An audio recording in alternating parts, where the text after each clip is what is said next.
Com relação ao sexo anal, a Bíblia não deixa dúvida que é pecado, porque ele vai contra o uso natural do corpo, como está em Romanos capítulo 1. Portanto, a prática do sexo anal é de fato proibida nas Escrituras, comparada ao pecado de sodomia. Agora, com relação ao sexo oral, nós não temos aí textos muito claros a este respeito.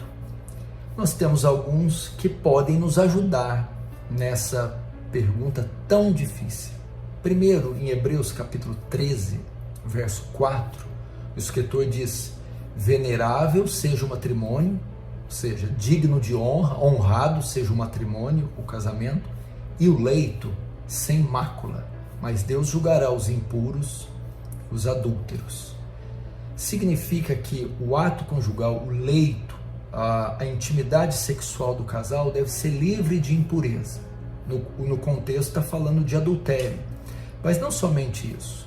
O problema hoje das relações sexuais é que muitos elementos da pornografia, da cultura secular, dessa erotização da sociedade, são inseridos na relação sexual, maculando assim o leito, elementos da pornografia.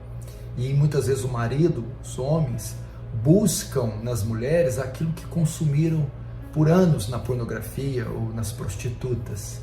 Portanto, o leito conjugal tem que ser guardado dessas impurezas, da profanação e dos elementos da pornografia e da prostituição. Isso é óbvio, envolve o sexo anal.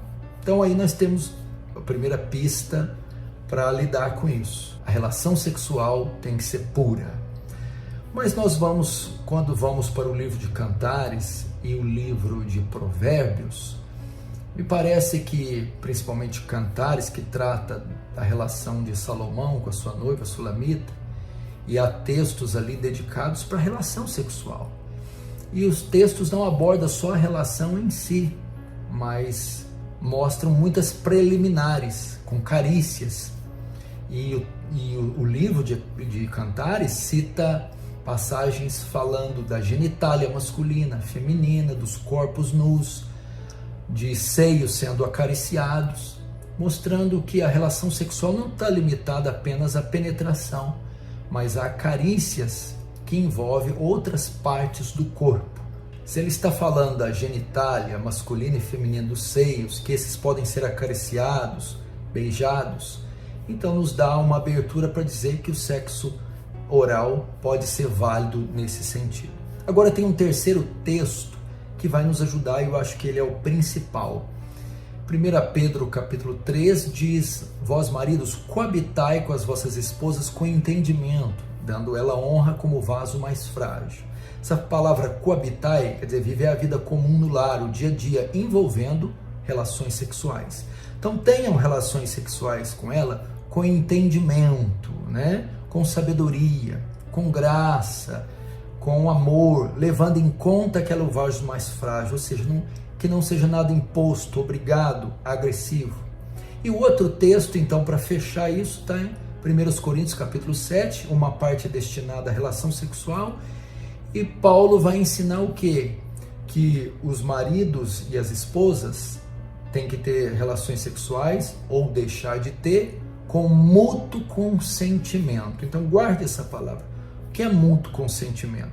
As relações sexuais praticadas ou deixadas de praticar devem ser feitas com mútuo consentimento. O que é isso? Ambas as partes devem concordar. Então acredito que aí está a resposta para o sexo oral. É uma coisa espontânea, genuína, ambos reconhecem prazer nessa prática e ambos concordam, ou é algo que uma das partes impõe, obriga e coage a outra a ceder? Sendo assim, eu acredito que é pecado. Se uma das partes é obrigada, pressionada, coagida a fazer e só faz mediante a coação, aí configura pecado. Entretanto, se há consentimento de ambas as partes têm a consciência limpa quanto a isso, e ambas as partes entendem que isso melhora a relação sexual, isso leva a atingir o clímax do prazer, eu acredito então que não há problema nesse sentido. Todavia, é muito pessoal e muito particular. Portanto, eu diria que vocês devem julgar caso a caso, né? Isso deve ser pessoal, íntimo de cada casal. Espero poder ter te ajudado com essa resposta. Deus te abençoe. Um forte abraço. Não se esqueça de se inscrever nesse canal, compartilhe essa mensagem com seus contatos e dá o like aí, que é muito importante para nós. Deus abençoe. Um forte abraço.